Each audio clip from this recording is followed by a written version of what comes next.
ቢታይ ምንም ክፉ ነገር የለውም። ሰው ላይ አይደርስም፣ ሰው ላይ አይናገርም፣ ሰው አያሳስርም፣ ምንም የሚያደርገው ነገር የለም። ነገር ግን ሰዎች እንዲሁ ከመሬት ተነስተው ሰውየውን ይጠሉታል። ምንም አይነት ምክንያት የላቸውም ዳንኤልን ለማጥቃት። ከመሬት ተነስተው ይህንን ሰው እየጠሉት መጥላት ብቻ አይደለም፣ ሰበብ ይፈልጉበት ነበር። ሁሉንም አይነት ሰው ይፈልግ። አንድ ሰበብ ተገኘ ማለት ያቺ የተገኘችውን ሰበብ ምንድነው የሚያደርጓት? እቺን ሕግ ያዘጋጇት ለአንድ ሰው ነው፣ ዳንኤል ለሚባል ሰው። በተቻለ ቁጥር ዳንኤልን ለማጥፋት ነው ፍላጎትና ፕላናቸው፣ ፕሮግራማቸው። ሲጸልይ ተገኘ፣ የአንበሳ ጉድጓድ ውስጥ ተጣለ። ዳንኤል እንዴት ተረፍክ ሲባል ቅንነት ተገኝቶብኛል ያሉ። ዳዊት ካፋቸው ቃል አይደለም የሚወጣው አለ፣ ካፋቸው የሚወጣው የእባብ መርዝ ነው አለ። ከፊት የሚታጠቀውን ነገር ብቻ ነው የተናገረው። ክርስቲያን በጦርነት ውስጥ ወደፊት ይሄዳል እንጂ ወደ ኋላ አይፈገፈግም። እግዚአብሔር ምንድነው የሚፈልገው ካላችሁ ከችግሩ ጋር ወደፊት እንድትሄዱ ነው። ዳዊት ወንበር ላይ ከመቀመጡ በፊት ሁሉንም አይነት ቻሌንጅ አይቷል። በአንዱም ጊቭ አፕ አድርጎ በቃ አይ ፕሮፌሲውን ትቼዋለሁ ብሎ አልተመለሰም። ሁሉም ጋር ሳኦል መጣ ስትሉት ወደፊት፣ ፊልስጤማውያን መጡ ስትሉት ወደፊት፣ ጎልያድ መጣ ስትሉት ወደፊት። አንተ ይሄን ሁሉ መከራ እያየህ ከነሱ ጋር ካልተተባበርክና እኔን ካልተውከኝ ችግር የለውም። እኔን ካልተውከኝ ከኔ ጋር ከሆንክ እንደፈለጉ ቢናገሩም ችግር የለውም፣ እንደፈለጉ ቢያስቡ ችግር የለውም። የትኛውም የአፍ ቃል ሲነገር ቃል በውስጡ ሁለት ነገር አለው። የመጀመሪያው ተልእኮ አለው። ሁለተኛ ቃል በውስጡ መንፈስ አለው። የትኛውም ቃል ጠንቋይ የሚናገረው ማንም የሚናገር ሳይሰራ ወይም የተነገረበትን ዓላማ ሳይፈጽም አይመለስም። በሞመንት እናንተ ላይ ሲናገሩ ፋይናንሻል ነገራችሁ ባዶ ይሆናል። ክፋትን ከማህፀን ተማሩ ይላል። ሳይወለዱ ጭምር ክፉ ናቸው። አመፀኛ ሰው ክፋቱ ራሱ ምን ይሏል? ለጥፋት ይፈልገዋል።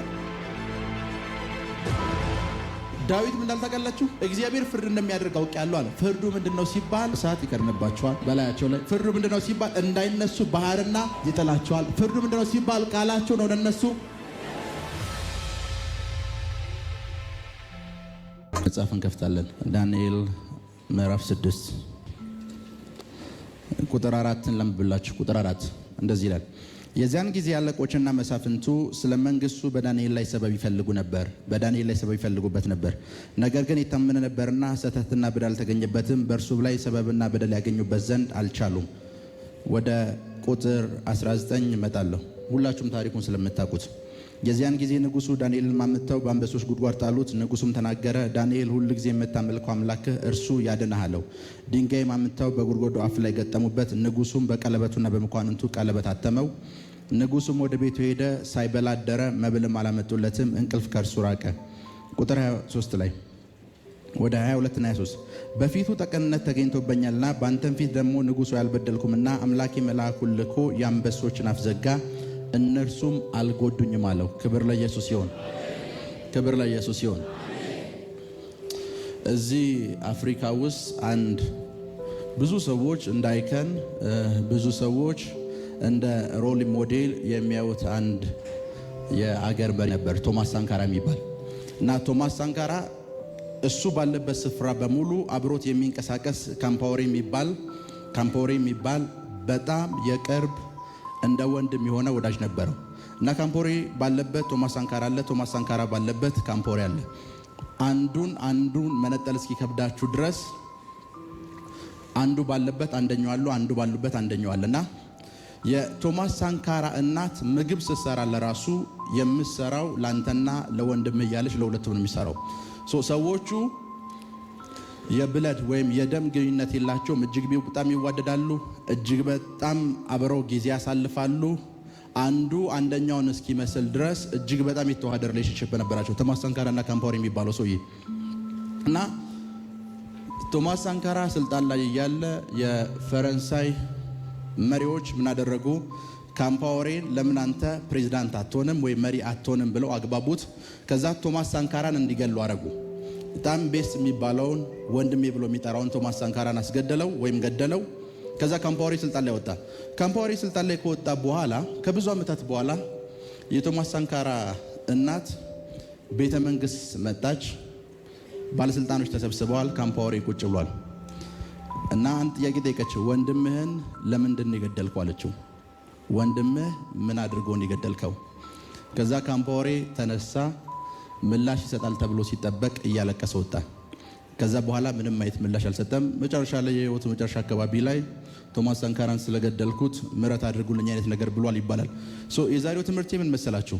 ክፉ አይነት ሰዎች ሲያጋጥሟችሁ ምን አይነት ጸሎት እንደምትጸልዩ ነው ማስተምረው።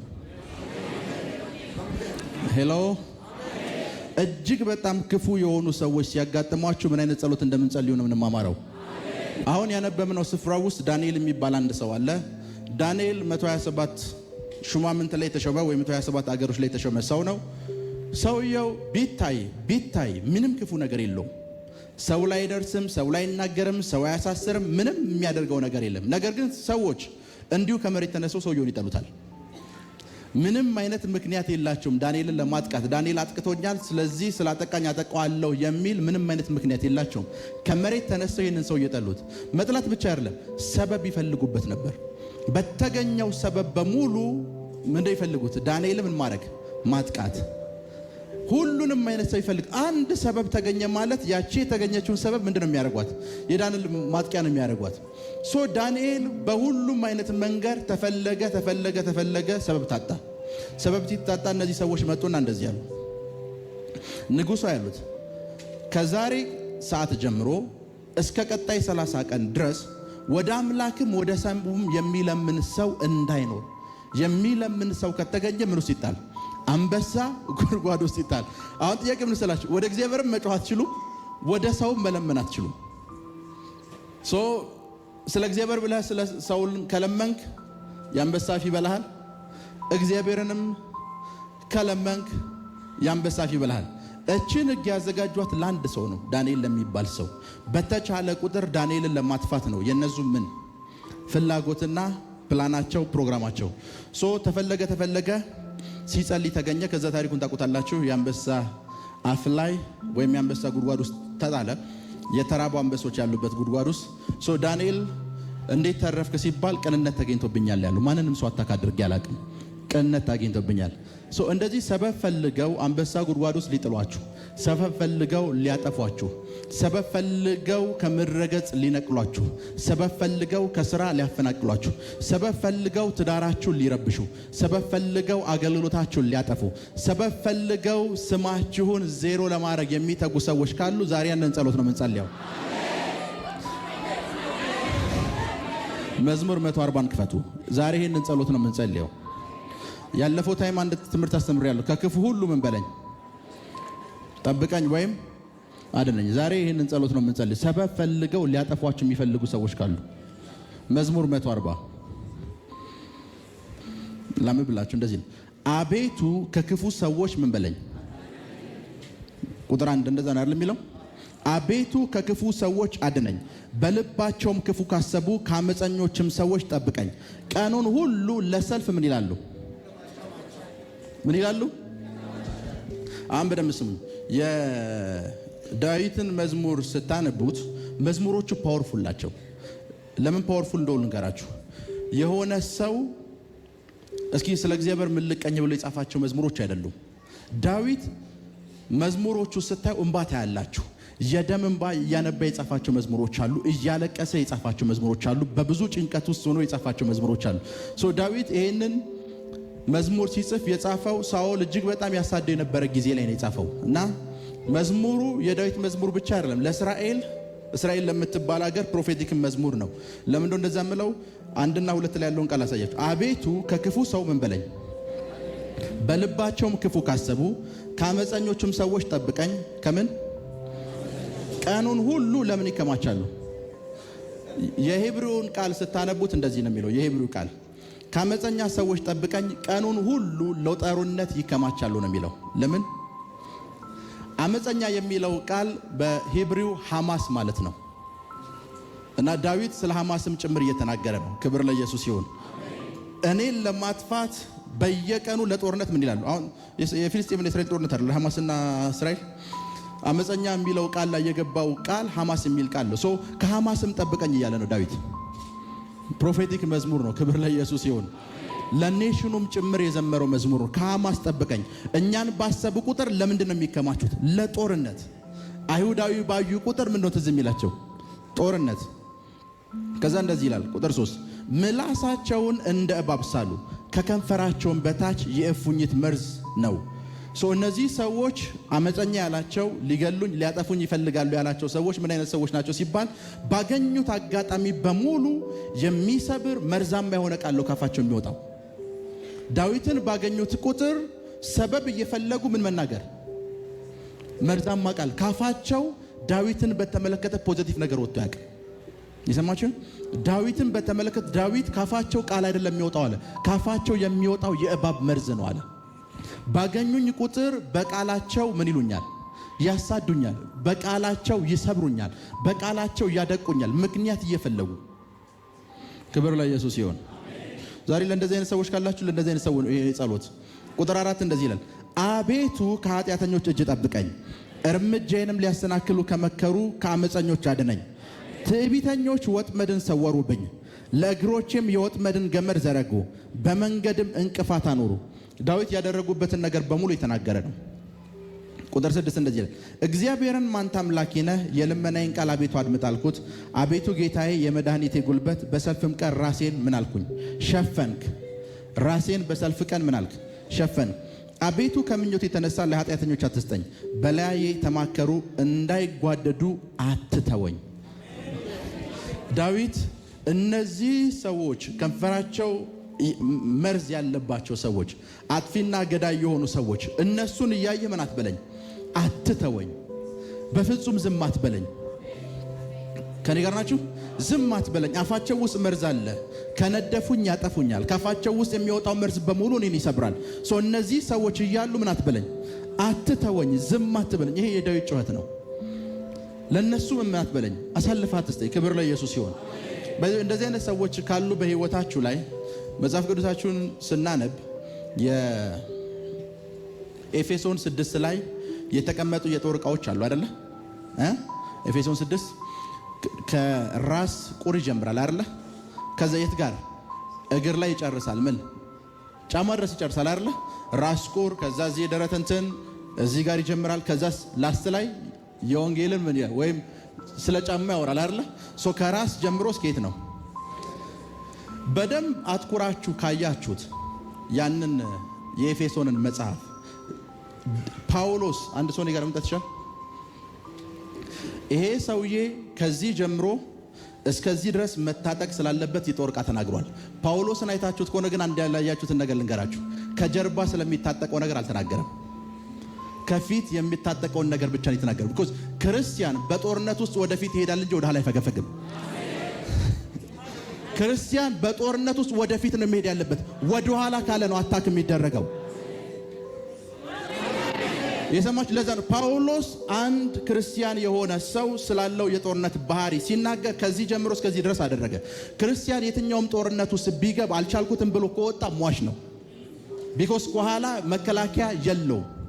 ከኋላ የሚወረወር ፍላጻ በሙሉ ያገኘዋል። ሰው ጳውሎስ ምን እያላችሁ? ምንም አይነት ጦርነት ውስጥ ብትገቡ ወደፊት ሂዱ። ምንም አይነት ጦርነት ውስጥ ብትገቡ ወደ ኋላ እንዳታፈገፍጉ። ቢኮዝ እግዚአብሔር ለኋላ የሚሆን የጦር ዕቃ የለው። ለዛ ነው ከኋላ የሚደረግ ምንም አይነት ጦር ዕቃ የለም። ከዚህ እስከዚህ ፋይናንሻል ፕሮብሌም ከመጣ ወደፊት፣ ሜሬጃችሁ ላይ ችግር ከመጣ ቢኮዝ የትኛውም ክርስቲያን ሰው የታጠቀው የጦር መሳሪያ ከፊት ያለ ብቻ ነው፣ ከኋላ የለም። ሄሎ ለዛ ነው ብዙ ክርስቲያኖች አይታቸዋል። ብዙ ክርስቲያኖች ሲያማረሩ አይታቸዋል። እስራኤላውያን ልንገራቸው፣ ከግብፅ ወጡ። መንገድ ላይ ስንት ዓመት ቆዩ አይደለ? ለምን እንደቆዩ ታውቃላችሁ? አንድ ክርስቲያን አንድን ጦርነት ፋይት እያደረገ ደሞመንት ያ ጦርነት ደክሞኛል ብሎ ወደ ኋላ መመለስ ከጀመረ ምን እንደሚፈጠር ልንገራችሁ። በሂብሪው ማጉረምረም የሚለው ቃል ሉን የሚል ቃል ያለው። አንድ ሰው እያጉረመረመ ነው ለማለት ከፈለጋችሁ ሉን የሚል ቃል ነው የምትጠቀሙት። ሉን ማለት ምን ማለት ነው እንገራችሁ? ሉን ማለት ከችግሩ ጋር ተጨማሪ ምሽት ማሳለፍ ማለት ነው። ስታጉረመርሙ እግዚአብሔር ሊረዳችሁ አይመጣም። በቃ ፈልጎታል፣ ከችግሩ ጋር አብሮ ያሳልፍ ነው የሚለው። እግዚአብሔር ምን እንደሚፈልገው ካላችሁ ከችግሩ ጋር ወደፊት እንድትሄዱ ነው። ከችግሩ ጋር ወደፊት እንድትሄዱ ነው ይፈልግ። ወደፊት እንድትንቀሳቀሱ፣ ወደፊት እንድትራመዱ። አሁን ሰበብ እየፈለጉ መርዛማ ቃል የሚናገሯችሁ ሰዎች ካሉ ቁጭ ብላችሁ አይደለም ማልቀስ ያለባችሁ። እንዴት ወደፊት መሄድ እንዳለባችሁ ነው የምናስተምራችሁ። እንዴት ወደፊት ለመሄድ ምን አይነት ጸሎት መጸለይ እንዳለባችሁ ዛሬ የምንማማረው።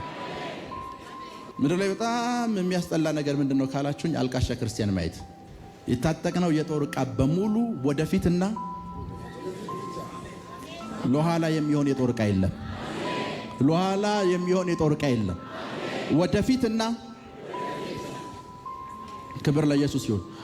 ዳዊት አሰቃዩኝ፣ ብዙ ነገር አደረጉኝ፣ ይሄ ሁሉ ችግር እያለ አለ ምን አትበለኝ፣ አትተወኝ። የዳዊት ህይወትና የኢየሱስ ህይወት ውስጥ የምታዩትን ተመሳሳይ ነገር ልንገራችሁ። ሁለቱም ጌታ ኢየሱስም ዳዊትም ከመንገሳቸው በፊት ሁሉንም አይነት መከራ አይተዋል።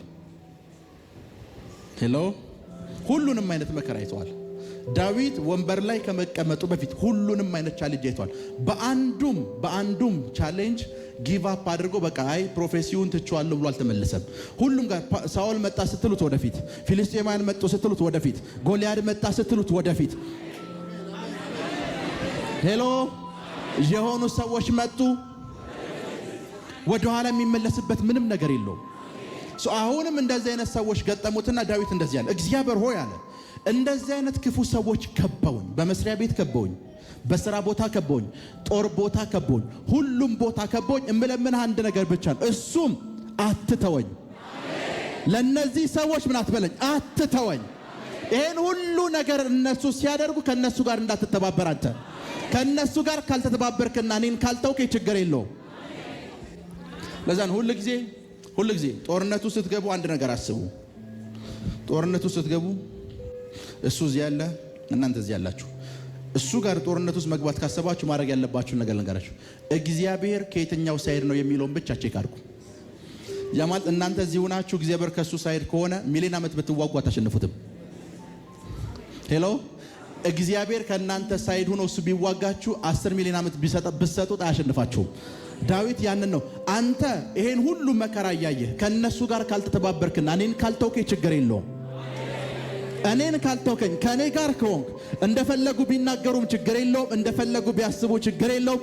የፈለጉትን ነገር ቢያደርጉ ችግር የለም። አንተ ግን ምን አትበለኝ፣ አትተወኝ።